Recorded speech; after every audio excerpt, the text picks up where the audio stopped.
আসসালামু আলাইকুম। আশা করি সবাই খুব ভালো আছেন। আজকে আবার একটা রিকোয়েস্টেড ভিডিও নিয়ে আপনাদের সামনে হাজির হলাম। আজকের ভিডিওতে দেখাবো কিভাবে খুব সহজে এই গামারজনিটি তৈরি করবেন। তো এই গামারজনিটি তৈরি করার জন্য এখানে আমি ৯ তারের সুতো নিয়ে নিয়েছি। আপনারা চাইলে লাইলন টাইপের যে সুতোগুলো আছে ওই সুতোগুলো দিয়েও করতে পারবেন।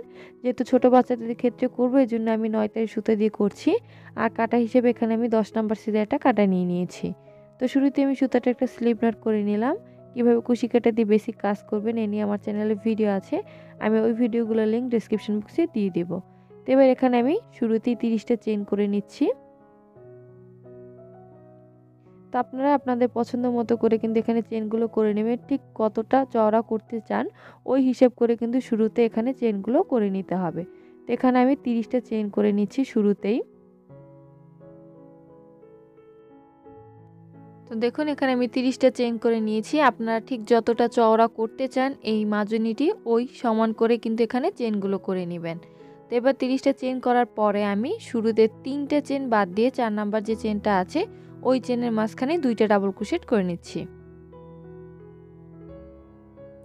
এই যে একটা, 2টা ডাবল ক্রোশেট একটা চেইনের মাঝখানে করে নিলাম।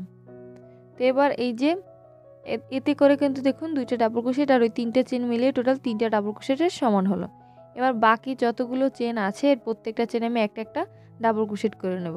শুধুমাত্র লাস্টের যে চেইনটা আছে ওই চেইনটা আমি ডাবল ক্রোশেট করব না। মানে লাস্টের চেইনের আগের চেইন পর্যন্ত প্রত্যেকটা চেইনের মাঝখানে আমি একটা একটা করে ডাবল ক্রোশেট করে নেব।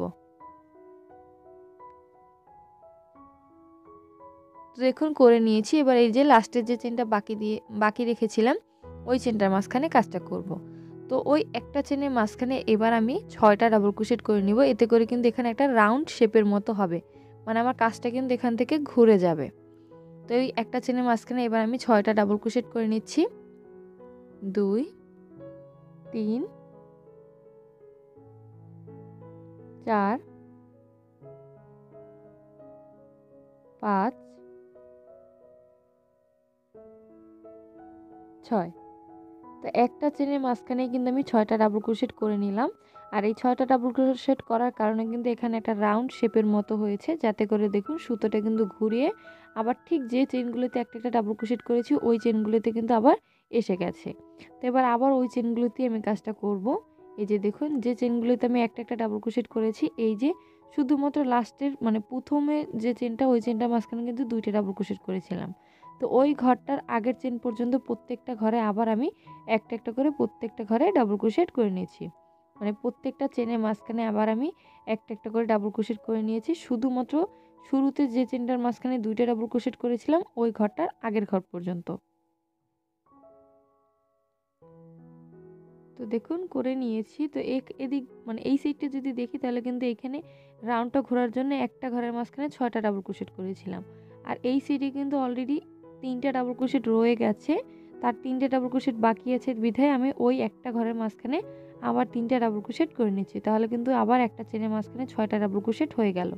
এবার সুতোটা জয়েন করছি শুরুতে যে 3টা চেন করেছিলাম এর 3 নম্বর চেনের মাঝখানে। এই যে মানে ফার্স্ট লাইনটা আমার কমপ্লিট হয়ে গেছে। এই যে একটা রাউন্ড শেপের মতো হবে, তো এটা কিন্তু হয়ে গেছে।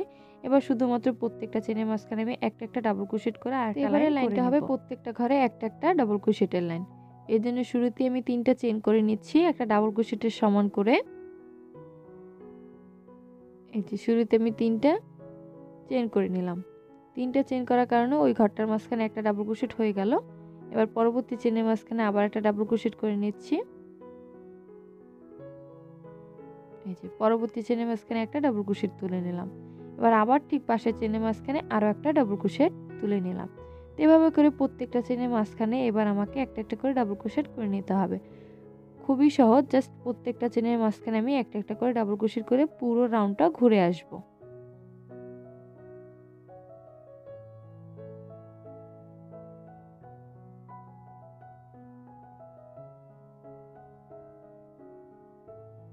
এসেছি দেখুন পুরো লাইনটা কিন্তু কমপ্লিট করে সুতোটা আমি জয়েন করে নিব। তো সুতোটা জয়েন করার জন্য শুরুতে যে 3টা চেন করেছিলাম এর 3 নাম্বার চেনের মাঝখানে সুতোটা আমি জয়েন করে নিচ্ছি। এই যে সুতোটা জয়েন হয়ে গেল। এবার আমি পরবর্তী লাইনে চলে যাচ্ছি। তো আমার বেইসের যে কাজটা ওটা কিন্তু হয়ে গেছে। তো এবার উপরের দিকে আস্তে আস্তে হাইটে বাড়াতে হবে। তো এবার যে প্যাটার্ন দিয়ে কাজটা করবো এর জন্য শুরুতে 3টে চেন করে ওই একই চেনের মাঝখানে আমি আরও একটা ডাবল ক্রোশেট করে নিলাম। এতে করে 2টা ডাবল ক্রোশেট পাশাপাশি হয়ে গেল। এরপর 2টা বাড়তি চেন করেও ওই একই ঘরের মাঝখানে আমি আরও 2টা ডাবল ক্রোশেট করে নিলাম। তাহলে আমার আগের 2টি ডাবল ক্রোশেট আর এই 2টা ডাবল ক্রোশেট মিলে কিন্তু টোটাল 4টা ডাবল ক্রোশেট একটা ঘরের মাঝখানে হয়ে গেল। তো যেহেতু এখানে 4টা ডাবল ক্রোশেট আছে, তো আমি একটা চেনের জন্য একটা চেন যদি ধরি তাহলে কিন্তু এখানে বাড়তি 3টা ডাবল ক্রোশেট আছে। তো এই জন্য আমি নিচের দিক থেকে বাড়তি 3টা চেন বাদ দিয়ে 4 নাম্বার ঘরের মাঝখানে আবার আমি শুরুতে 2টা ডাবল ক্রোশেট করে নিচ্ছি। এরপর 2টা বাড়তি চেন করে আবার 2টা ডাবল ক্রোশেট করে নেব। এতে করে আমি যেহেতু যে বাড়তি চেনগুলো করেছি ওই চেনগুলো কিন্তু আমার নিচের দিক থেকে স্কিপ হয়ে যাবে। তো দেখুন 2টা ডাবল ক্রোশেট করলাম, এরপর 2টা বাড়তি চেন করে ওই একই ঘরের মাঝখানে আরও 2টা ডাবল ক্রোশেট আমি করে নিলাম। আবার যদি একটু খেয়াল করে দেখুন এই একটা ঘরের মাঝখানে 4টা কিন্তু ডাবল ক্রোশেটের চেন হয়েছে, কিন্তু ওখানে কিন্তু আমার একটা চেন। তো একটা চেন যদি বাদ দিই তাহলে কিন্তু বাড়তি আমার 3টা চেন রয়ে যায়। তো যেহেতু 3টা চেন রয়ে যায় এই জন্য আমি নিচের দিক থেকে পরবর্তী কাজটা করার জন্য 3টা চেন বাদ দিয়ে 4 নাম্বার চেনের মাঝখানে আবার ওই কাজটা করে নিচ্ছি। মানে শুরুতে 2টা ডাবল ক্রোশেট, এই যে দেখুন 2টা ডাবল ক্রোশেট, এরপর 2টা বাড়তি চেন করে আবার 2টা ডাবল ক্রোশেট ওই একই ঘরের মাঝখানে।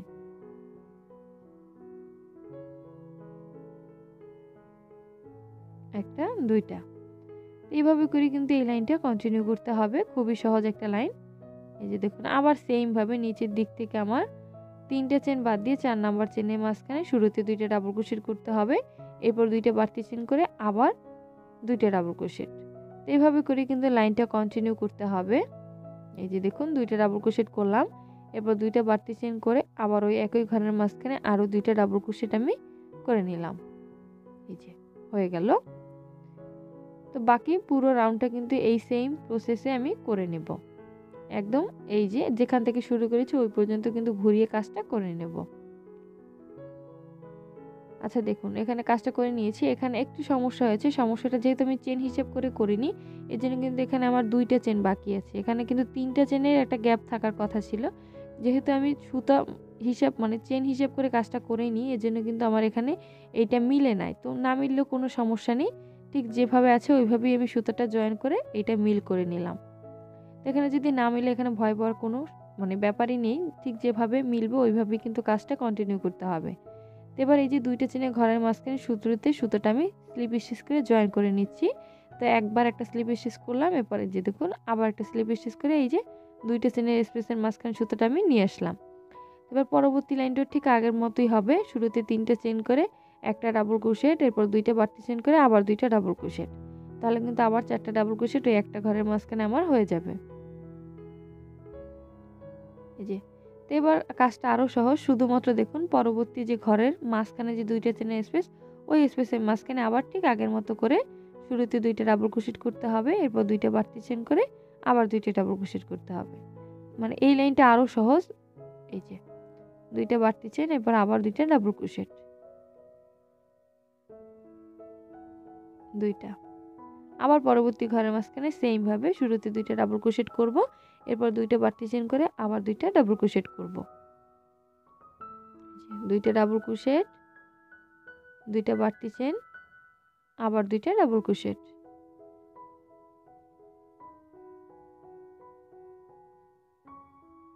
তো এভাবে করে আবার আস্তে আস্তে করে আমাকে এই যে লম্বার যে অংশটা মানে ঠিক লম্বা যতটুকু করতে চান এই মাজুনিটি ওই অংশ পর্যন্ত কিন্তু এই লাইনগুলো বাড়িয়ে লম্বার অংশটা করে নিতে হবে।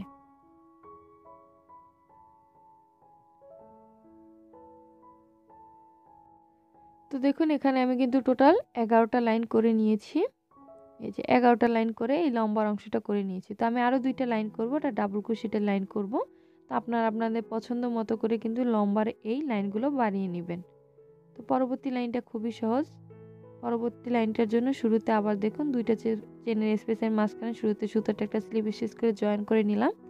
এবারে এই ঘরের মাঝখানে আমি ডাবল ক্রোশেট করব। তো এর জন্য শুরুতে 3টে চেন করে ওই 2টা চেনের স্পেসের মাঝখানে এবার আমি আরও 3টা ডাবল ক্রোশেট করে নিচ্ছি।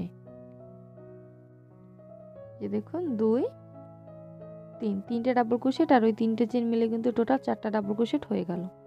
এবার আর কিছু না করে পরবর্তী যে আবার 2টা চেনের যে ঘর আছে ওই ঘরের মাঝখানে আমি ডিরেক্ট আবার 4টা ডাবল ক্রোশেট করে নিচ্ছি। তো এই লাইনটা শুধুমাত্র এই যে 2টা চেনের যে ঘরগুলো থাকবে ওই ঘরগুলোর মাঝখানে প্রত্যেকটা ঘরে 4টা ডাবল ক্রোশেট করতে হবে। তো দেখুন 3টা, একটা, 4টা, আবার 4টা ডাবল ক্রোশেট করে নিলাম। এবার আবার পরবর্তী 2টা চেনের যে ঘর আছে ওই ঘরের মাঝখানে আবার আমি 4টা ডাবল ক্রোশেট করে নিচ্ছি। 2 3 4, আবার 4টা ডাবল ক্রোশেট করলাম। এবার আবার সেম ভাবে পরবর্তী 2টা চেনের যে স্পেসটা আছে ওই স্পেসের মাঝখানে আবার আমি 4টা ডাবল ক্রোশেট করে নেব। তো এভাবে করে প্রত্যেকটা ঘরের মাঝখানে কিন্তু 4টা করে ডাবল ক্রোশেট করে এই পুরো লাইনটা করে নিতে হবে। তো করে নিয়েছি। তো এবার সুতোটা আমি আবার জয়েন করে নিচ্ছি। এই যে দেখুন সুতোটা জয়েন করার জন্য শুরুতে যে 3টা চেন করেছিলাম এই 3 নাম্বার চেনের মাঝখানে আবার আমি সুতোটা জয়েন করে নিলাম।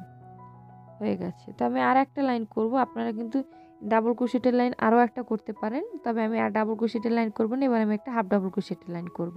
তো এর জন্য শুরুতে 2টা চেন করে ঠিক পরবর্তী চেনের মাঝখানে একটা হাফ ডাবল ক্রোশেট করলাম, আবার পরবর্তী চেনের মাঝখানে একটা হাফ ডাবল ক্রোশেট। মানে এই লাইনটা হবে প্রত্যেকটা চেনের মাঝখানে একটা করে হাফ ডাবল ক্রোশেটের লাইন। প্রত্যেকটা চেনের মাঝখানে এই লাইনে আমি একটা করে হাফ ডাবল ক্রোশেট করে নেব।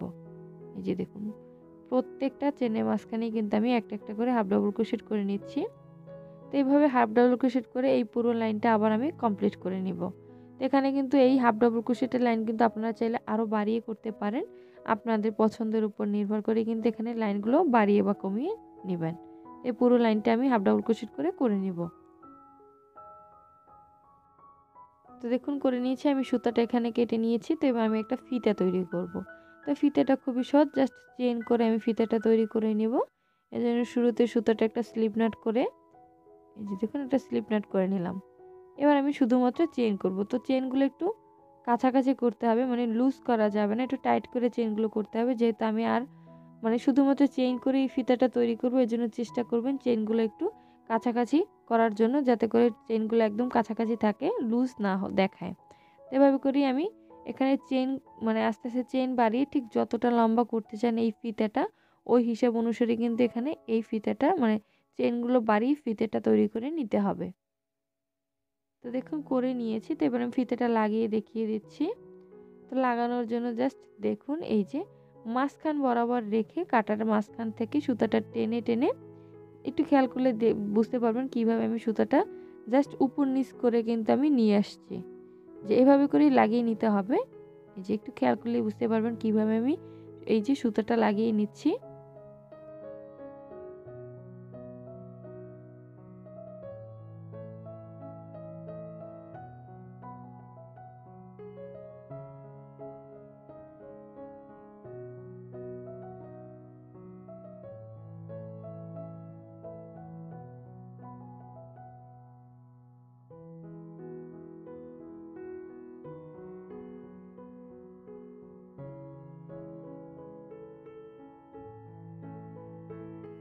এই যে দেখুন লাগানো হয়ে গেছে। এরপর জাস্ট সুতাটা যদি টান দেন তাহলে কিন্তু এই যে মাঝখানের স্পেসটা একদম কমে যায়, আবার যদি টান দেন তাহলে কিন্তু স্পেসটা বেড়ে যাবে। এভাবে করেই কিন্তু এই লোফারটি তৈরি করতে হবে। তো আশা করি আজকের ভিডিওটা আপনাদের খুব ভালো লেগেছে। ভিডিওটা যদি ভালো লেগে থাকে ভিডিওটা অবশ্যই ফ্রেন্ডস ও ফ্যামিলির সাথে শেয়ার করবেন। আর যারা আমার এখনও চ্যানেলটা সাবস্ক্রাইব করেনি তারা অবশ্যই চ্যানেলটা সাবস্ক্রাইব করে পাশে থাকা বেল আইকনটি ক্লিক করে দিবেন। এতে করে আমার প্রতিটি ভিডিও নোটিফিকেশন আপনাদের কাছে চলে যাবে। ধন্যবাদ সবাইকে।